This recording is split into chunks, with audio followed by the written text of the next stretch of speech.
जय हिंद दोस्तों, मैं वीएस परिहार आपका जीएस एजुकेटर आपके अपने YouTube channel we exam face में आपका स्वागत करता हूं। फ्रेंड्स, आज सिंधु नदी तंत्र के बारे में अध्ययन करेंगे। सिंधु नदी तंत्र में सिंधु की 5 ये सहायक नदियां हैं: झेलम, चेनाब, रावी, व्यास और सतलज। इसके प्राचीन भी कुछ नाम हुआ करते थे। सिंधु को सिंधु ही कहा जाता था। झेलम को वितस्ता कहा जाता था। चिनाब का पुराना नाम अस्कनी था और रावी नदी का पुराना नाम अरुसरणी था। व्यास नदी का विपासा और एक और नाम इसका जाना जाता था अर्जिकिया, व्यास नदी का। सतलज नदी का प्राचीन नाम सतद्रु था, या कहीं कहीं लिखा होता है सुतद्रु। ये सतलज नदी का प्राचीन नाम था। सिंधु नदी तंत्र की बात आती है तो सिंधु नदी यहीं से एक जगह है कैलाश मान सरोवर। कैलाश मान सरोवर झील, ये इसी के थोड़ा उत्तर में एक झील है। उस झील का नाम है चेमा युंग डुंग झील। एक ये इसी के निकट स्थित है। इसी के निकट एक और झील स्थित है और उस झील का नाम है सिन का बाब। सिन का बाब, यह झील यहां पर स्थित है। सिंधु नदी यहीं से निकलकर कैलाश मानसरोवर की यहीं से चेमायुंग डुंग और सिन के बाब से ऐसे होते हुए और अरब सागर में प्रवेश कर जाती है। यहां पर है आपका अरब सागर। सिंधु नदी पाकिस्तान के बीचों बीच से प्रवाहित होती है और यहां पर लेह के निकट से गुजरती है। क्योंकि अगर पूछा जाए कि लेह किस नदी के तट पर स्थित है तो वो यही है, सिंधु नदी। और यहां पर ऐसे कश्मीर, लद्दाख, कश्मीर होते हुए और पाकिस्तान होते हुए अरब सागर में गिर जाती है। यहीं पर एक और नदी है चिनाब, जो बारालाचा दर्रे से निकलती है। अभी हर एक नदी का अलग अलग हम लोग देखेंगे। यहीं से चिनाब नदी है और ये निकलती है यहां से बारालाचा दर्रे से और यहां पर सिंधु नदी में मिल जाती है। यह है आपकी सिंधु नदी और यह है आपकी चिनाब नदी। यहीं पर झेलम नदी का उद्गम है। बेरीनाग के निकट शेषनाग झील से निकलती है और ऐसे निकलते हुए इस तरह से और यहां ऐसे चिनाब नदी में मिल जाती है। यहां पर यह है आपकी झेलम नदी। उसके बाद एक नदी है रावी नदी। ये हिमाचल प्रदेश के ही रोहतांग दर्रे से निकलती है और चिनाब नदी में इस तरह से मिल जाती है। यहां से एक नदी है सतलज नदी और क्योंकि सतलज नदी यहां से निकलती है, ये जगह का नाम है राकस ताल, तिब्बत में है राकस ताल। यह इसी को बोलते हैं राक्षस ताल। यहीं से निकलती है इस तरह से और ये जाके चिनाब नदी में मिल जाती है। ये आपकी है सतलज नदी और ये है आपकी रावी नदी। यहीं पर एक नदी है व्यास नदी। ये भी रोहतांग दर्रे से निकलती है और यहां आकर इस तरह से ये पंजाब में ये सतलज नदी से मिल जाती है। तो अभी हम लोग इन नदियों को अलग अलग पढ़ेंगे कि सिंधु नदी की क्या विशेषताएं हैं, झेलम की क्या विशेषताएं हैं, चिनाब की क्या विशेषताएं हैं। आपने अभी सीखा कि सिंधु की 5 सहायक नदियां हैं, झेलम, चिनाब, रावी, व्यास और सतलज। सिंधु नदी निकलती है यहाँ कैलाश मानसरोवर या चेमायुंगडुंग झील है या उसी के निकट छोटी सी है सिनका बाव, वहां से निकलती है और अरब सागर में गिर जाती है। एक नदी आपने पढ़ा है चिनाब नदी, जो बाड़ा लाचा दर्रे से निकलती है और सिंधु नदी में मिल जाती है। झेलम नदी बेरीनाग के निकट शेषनाग से निकलती है और चिनाब नदी में मिल जाती है। रावी नदी रोहतांग दर्रे से निकलती है और चिनाब नदी में मिल जाती है। सतलज नदी राकस ताल से निकलती है और चिनाब नदी में मिल जाती है। व्यास नदी रोहतांग दर्रे से निकलती है और पंजाब में सतलज नदी से मिल जाती है। जहां पर ये मिलती हैं, जहां पर सिंधु नदी और चिनाब नदी, क्योंकि सिंधु की सबसे बड़ी सहायक नदी है चिनाब नदी, और जहां पर मिलते हैं उसका नाम है मीठन कोट, जो पाकिस्तान में पड़ता है। तो पूछ लेता है कि सिंधु और चिनाब नदी जहां पर मिलती है उसका नाम क्या है इस स्थान का, तो उसका नाम है मीठन कोट। अब हम लोग एक एक नदी को अलग से हम लोग पढ़ेंगे। जैसे बात आती है सिंधु की,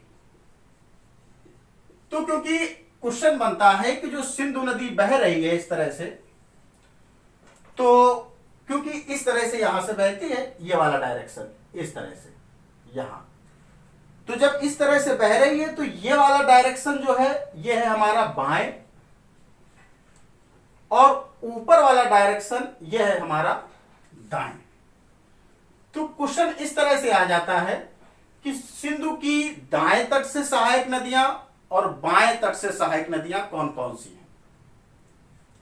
तो यहीं पर सिंधु की जो दाएं तट से सबसे पहले नदी मिलती है, तो एक नदी है श्योक, जो सिंधु पर सबसे पहले मिलती है। यहीं पर एक नदी जो यहां मिलती है, यहां पर इस तरह से एरो बना देते हैं इसी की तरफ, नाम है हुनजा। तो हुनजा नदी सिंधु नदी में दाएं तट से मिलती है। यहीं पर एक नदी मिलती है गिलगित, जो सिंधु नदी पर दाएं तट से मिलती है।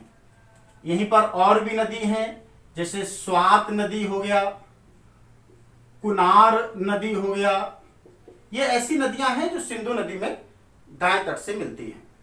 और भी नदी है, काबुल नदी हो गई।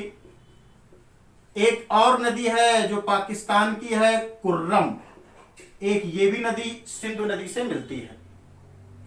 और भी 2 नदियां हैं, जैसे एक नदी है गोमल, ये भी मिलती है, और एक और नदी है जो पाकिस्तान में है, झोब। तो ये ऐसी नदियां हैं सिंधु नदी की जो दाएं तट से मिलती हैं। एक बार फिर से देखते हैं, जो सिंधु नदी की दाएं तट से सहायक नदियां हैं, श्योक नदी, हुनजा नदी, गिलगित नदी, स्वात नदी, कुनार नदी, काबुल नदी, कुर्रम, गोमल और झोब। ये ऐसी नदियां हैं जो सिंधु नदी में दाएं तट से मिलती हैं। अब क्योंकि सिंधु नदी में कुछ बाएं तट से भी सहायक नदियां हैं, जैसे एक नदी है जो यहीं पर मिलती है, उसका नाम है जास्कर नदी यहीं पर मिलती है। एक नदी है जो यहीं पर बाएं तट से सिंधु नदी में मिलती है, उसका नाम है सुरु नदी सिंधु नदी में बाएं तट से मिलती है। एक इसी में नदी है सुन, ये भी नदी मिलती है, छोटी छोटी नदियां हैं, लेकिन मेन इंपॉर्टेंट जो नदियां हैं वो ये हैं जो सिंधु नदी में बाएं तट से मिलती हैं। एक नदी हो गई आपकी झेलम, एक ये नदी हो गई चिनाब, एक नदी है रावी, और एक नदी है व्यास, और एक नदी है सतलज। ये मेन इंपॉर्टेंट नदियां हैं सिंधु की सहायक नदियों में, जो बड़ी नदियां हैं। एक और नदी मिलती है जो आखिरी में इसकी मिलती है, उसका नाम है पानजनाद। ये नदियां, तो क्योंकि सिंधु की 5 जो सबसे इंपॉर्टेंट नदियां हैं, बड़ी नदियां हैं, आपको अच्छे से तैयार करना है और पूछ लिया जाए कि सिंधु की जो 5 मेन इंपॉर्टेंट सहायक नदियां हैं वो किस तट से मिलती है सिंधु में, तो बाएं तट से मिलती हैं, झेलम, चिनाब, रावी, व्यास और सतलज। बाकी आपको 2-4 बार वीडियो आप जहां देखेंगे आपको सहायक नदियां अच्छे से तैयार हो जाएंगी, कौन सी दाएं तट से मिलती है और कौन सी बाएं। एक बार फिर से आप पुश करके एक बार फिर से वीडियो देखिएगा और 2-4 बार वीडियो जहां आप सुनेंगे आपको ये तैयार हो जाएगा। उसके बाद क्योंकि एक समझौता किया गया था 1960 में सिंधु नदी को लेकर, यह समझौता था भारत और पाकिस्तान को लेकर। समझौता क्या था? समझौते में क्योंकि सिंधु नदी तंत्र का जो समझौता था कि सिंधु, झेलम और चिनाब इनके जल पर वार्यता पाकिस्तान को दी जाएगी और रावी, व्यास और सतलज इसके जल पर वार्यता भारत को दी जाएगी। तो भारत को इनके जल पर वार्यता दी गई और सिंधु नदी तंत्र में तो सिंधु, झेलम और चिनाब इस पर पाकिस्तान को 80% वार्यता पाकिस्तान और 20% भारत को दिया गया। अभी आप पढ़ चुके हैं कि सिंधु नदी पर, क्योंकि कश्मीर में एक शहर स्थित है और उसका नाम है लेह। इतना इंपॉर्टेंट है आपका सिंधु नदी से। सिंधु नदी से आपको इतना ध्यान देना है।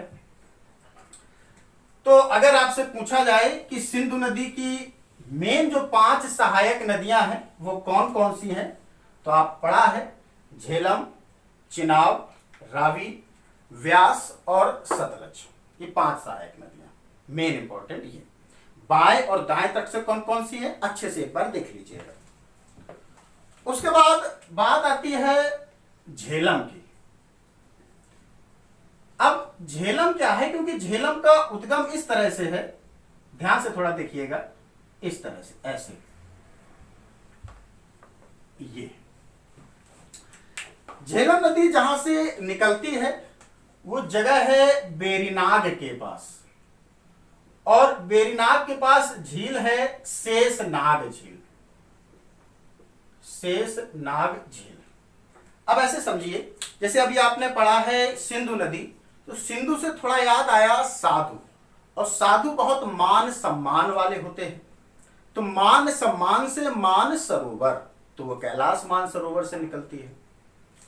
यह है झेलम नदी। झेलम मतलब झेलना। जब नाग काटेगा तो झेलना तो पड़ेगा ही। तो नाग काटेगा, झेलम से याद आया कि झेलम मतलब झेलना, किसने काटा? नाग। तो नाग काटेगा तो झेलना तो पड़ेगा ही। तो दिमाग में थोड़ा आएगा नाग। नाग मतलब या तो आपके दिमाग में आएगा बेरीनाग या आपके दिमाग में आएगा शेषनाग। तो बेरीनाग के निकट और शेषनाग झील से ये निकलती है। यहीं पर एक शहर है, यहीं पर अनंतनाग। अनंतनाग यहां पर ये एक शहर है अनंतनाग। तो पूछा जाए कि अनंतनाग शहर किस नदी के तट पर बसा हुआ है, तो वो झेलम। यहीं पर एक शहर है श्रीनगर। तो अगर आपसे पूछा जाए कि श्रीनगर किस नदी के तट पर बसा हुआ है, तो वो झेलम। यह है आपका श्रीनगर। यहां से आपको कमेंट बॉक्स में एक क्वेश्चन लिखना है कि श्रीनगर को लेह से जोड़ने वाला दर्रा कौन सा है। आप दर्रे पढ़ चुके हैं, जिसका दर्रा नहीं पढ़ा हो तो वो आई बटन पर जाकर वीडियो देख सकता है। तो श्रीनगर से लेह को जोड़ने वाला दर्रा कौन सा है, ये आपको पढ़ना है। उसके बाद यहीं पर एक झील है ये, और इस झील का नाम है वूलर झील। यहां पर अगर मैप में देखेंगे इस साइड, तो ये है वूलर झील। वूलर झील क्या है कि भारत की सबसे बड़ी मीठे पानी की झील है, और झेलम नदी इसी झील से प्रवेश होकर फिर निकलती है। यहां पर यहीं पर जगह है एक मुजफ्फराबाद। मुजफ्फराबाद बाद, ये भैया कश्मीर वाला है। और यहां पर है ये एक जगह है मंगला, यहां से इसकी डिस्टेंस है 170 किलोमीटर लगभग। कहने का मतलब ये आपका है मुजफ्फराबाद और ये आपका है मंगला। क्वेश्चन बनता है कि ऐसी कौन सी नदी है जो भारत पाकिस्तान सीमा के समानांतर चलती है? तो वो नदी है झेलम। भारत में कहां से कहां तक समानांतर चलती है? तो ये मुजफ्फराबाद से लेके मंगला तक ये सीमा का कार्य करती है भारत और पाकिस्तान का। यहीं पर पाकिस्तान में एक जगह है झंग, नाम है उसका झंग, जहां पर ये झंग, जहां पर ये चिनाब नदी से मिल जाती है और उसके बाद ये सीधे जाते हुए अरब सागर में गिर जाती है। तो क्वेश्चन बनेगा कि श्रीनगर किस नदी के तट पर स्थित है? तो झेलम। अनंतनाग किस नदी के तट पर है? झेलम। मुजफ्फराबाद मंगला किस नदी के तट पर? झेलम। समानांतर का कार्य कौन करता है? तो मुजफ्फराबाद से मंगला। चिनाब नदी में पाकिस्तान में कहां मिलता है? तो झंग। और झेलम से आपको एक याद आया होगा हाइडे स्पीज का युद्ध, हाइडे स्पीज का युद्ध। आपने एक कहावत सुनी होगी कि जो जीता वही सिकंदर। तो सिकंदर और पोरस के बीच में, सिकंदर और वनाम वर्सेस पोरस के बीच में जो युद्ध हुआ था, उस युद्ध को क्या कहा जाता है? तो उसको कहा जाता है हाइडे स्पीच का युद्ध। सिकंदर की सेना ने एक नदी है व्यास नदी, यहां पर, यहां से ऐसे युद्ध और इस नदी को पार करने से मना कर दिया था। क्वेश्चन पूछ लिया जाता है कि सिकंदर की सेना ने किस नदी को पार करने से इनकार कर दिया? तो वो नदी है व्यास नदी। किस नदी पर हुआ था? तो वो नदी है आपकी झेलम। और झेलम का प्राचीन नाम क्या है? तो झेलम का प्राचीन नाम है वितस्ता। ये युद्ध हुआ था 326 बीसी में। जब आप हिस्ट्री पढ़ेंगे तो डीपली अध्ययन इसका करेंगे, लेकिन अभी आपको याद रखना है कि हाइडे स्पीच का युद्ध किसके बीच? तो सिकंदर और पोरस। कब? 326। किस नदी? नदी में क्या करता है कि वो झेलम ऑप्शन नहीं देता है, ऑप्शन देता है वितस्ता। तो प्राचीन नाम ही तो है झेलम का, वितस्ता। आपको अच्छे से तैयार रखना है। तो ये आपने झेलम से जितने क्वेश्चन बनते थे वो आपने देख लिया है। अब झेलम के बाद नंबर आता है किस नदी का? चिनाब। अब चिनाब नदी का देखेंगे, ध्यान से थोड़ा देखिएगा। चिनाब नदी में क्या है? सबसे पहले तो आपको पता है कि चिनाब नदी, इसका उद्गम मतलब होता है कहां से नदी निकलती है। तो आपको पता है कि चिनाब नदी निकलती है बारालाचा दर्रा से, बारालाचा दर्रे से। और बारालाचा दर्रे से जब ये निकलती है तो दो नदियों के रूप में ऐसे निकलती है। ये एक नदी है चंद्रा और एक नदी है भागा। ये दोनों नदियां हिमाचल प्रदेश में जहां पर मिलती हैं, वहां पर इस नदी को कहा जाता है चंद्रभागा। तो कहा जाए कि चिनाब नदी को हिमाचल प्रदेश में किस नाम से जाना जाता है? तो वो चंद्रभागा। जब ये नदी जम्मू कश्मीर में आती है तो इसको चिनाब नदी के नाम से जाना जाता है जम्मू कश्मीर में। और जब पाकिस्तान में होती है तो इसको बोलते हैं नीलम। ये पाकिस्तान में कहा जाता है इसको। सिंपल सा है कि चिनाब नदी कहां से निकलती है? बारालाचा दर्रा। दो नदियां निकलती हैं, एक चंद्रा और एक भागा। दोनों ही नदियां मिल जाती हैं तो नाम हो जाता है चंद्रभागा। वो होता है हिमाचल प्रदेश में।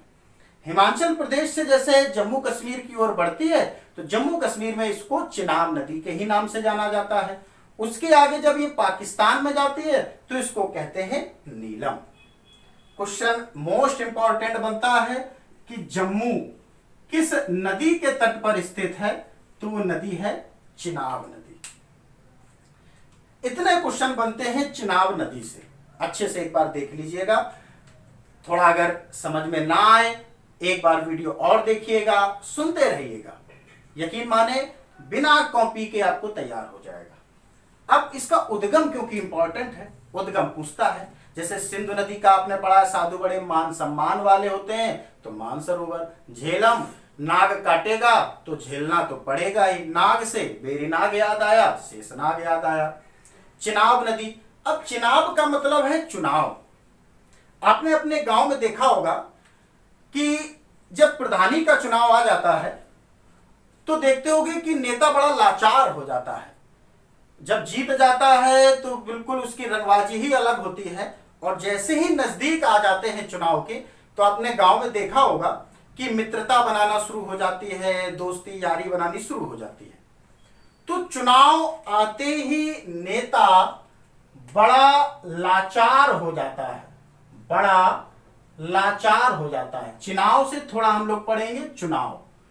चुनाव आते ही नेता बड़ा लाचार हो जाता है, सबके पैर छूने लगता है, कोई भी हो नमस्ते करने लगता है। तो बड़ा लाचार का मतलब है ये राह हटाया और ये बाड़ा, तो ये निकलती है बाड़ा लाचा, मतलब 12 लाचा दर्रे से चुनाव नदी। चिनाब नदी। अब चिनाब नदी के बाद अगली जो आपकी नदी है वो नदी है आपकी रावी। अच्छे से थोड़ा देखिएगा, रावी नदी, क्योंकि रावी नदी का जो उद्गम है वो हिमाचल प्रदेश का ही दर्रा है, रोहतांग दर्रा। रोहतांग दर्रा, ये रावी नदी इस तरह से जब ये प्रवेश करती है तो पहले क्योंकि हिमाचल प्रदेश से निकलती है, फिर उसके बाद जम्मू कश्मीर, उसके बाद पंजाब, और लास्ट में फिर पाकिस्तान होते हुए सीधे ये चिनाब नदी में मिल जाती है। हिमाचल प्रदेश, जम्मू, पंजाब और फिर पाकिस्तान में यहां पर मिल जाती है चिनाब नदी से रावी नदी। इससे एक क्वेश्चन बनता है कि लाहौर किस नदी के तट पर स्थित है, तो वो नदी है रावी नदी। अभी आपने पढ़ा है, सबसे पहले आपने पढ़ा है कि जम्मू किस नदी के तट पर स्थित है, श्रीनगर किस नदी के तट पर स्थित है, लाहौर किस नदी के तट पर स्थित है। अच्छे से थोड़ा देख लेना। जैसे आपने पढ़ा है जम्मू चिनाब नदी, लाहौर रावी नदी, श्रीनगर ये झेलम नदी, इस तरह से थोड़ा अच्छे से इसको तैयार कर लेना। आगे नदी है आपकी व्यास नदी। व्यास नदी यहीं से निकलती है जहां से रावी निकलती है, ये वहीं से रोहतांग दर्रा। रावी और व्यास दोनों ही नदियां निकलती हैं कहां से, रोहतांग दर्रा। इसका हिमाचल प्रदेश में कुछ ऐसे पर्यटक स्थल हैं जो इसके पूछे जाते हैं, जैसे कुल्लू, मनाली, मंडी किस नदी के तट पर स्थित है, तो व्यास नदी। तो कुल्लू जो पर्यटक स्थल है, मनाली ये भी एक पर्यटक स्थल है, और मंडी ये भी पर्यटक स्थल है, और ये तीनों किस नदी के तट पर स्थित है, व्यास। व्यास नदी क्या है कि जो सतलुज से मिलती है और जहां पर मिलती है वो है हरिके नामक स्थान। अभी आगे उसको पढ़ेंगे सतलज में। तो व्यास से इतने क्वेश्चन बनते हैं, रोहतांग दर्रे से निकलती है, कुल्लू, मनाली, मंडी ये व्यास नदी के तट पर स्थित है। लास्ट आपकी नदी आती है सतलज। सतलज की बात की जाए तो इसका उद्गम मोस्ट इंपॉर्टेंट है, काफी लड़के कंफ्यूजन हो जाते हैं। अब सतलज, थोड़ा इसको हमने तैयार किया कि सतलज को अगर हम ऐसे कर दिया जाए तो इसको हम पढ़ेंगे लाज। कहते नहीं है कि कोई लाज शर्म नहीं रह गई है, तो लाज किसकी नहीं रहती है, जो राक्षस प्रवृत्ति के होते हैं। तो जो राक्षस प्रवृत्ति के होते हैं उनका ना तो कोई मान होता है, ना कोई सम्मान होता है, और ना ही कोई लाज होती है। तो लाज किसकी नहीं होती है? जो राक्षस प्रवृत्ति के होते हैं। इनका ना कोई मान होता है और ना ही कोई सम्मान होता है। तो मान सम्मान से मान सरोवर, और कहां से?